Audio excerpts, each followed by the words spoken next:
Capital Outreach Program ng pamahalaan lokal ng Ilocos Sur, malaking tulong sa mga mamamayan sa bayan ng Santa Maria. Ang detalye sa ulat ni Benny Malikdem ng PTV Vigan.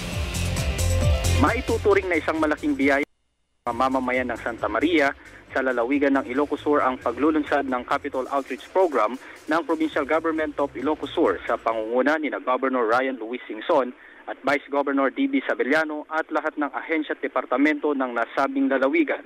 Layo ng nasabing programa na maiparating at maihatid sa mga mamamayan ang kanilang mga pangangailangan gaya ng medical services, trainings, seminar and workshop sa mga BHW at ilan pang mga serbisyong bitbit ng iba't ibang departamento at ahensya ng ating gobyerno. Namahagi din ng mga farm equipments, gamot at ibang mga pangangailangan ng kada barangay sa nasabing bayan.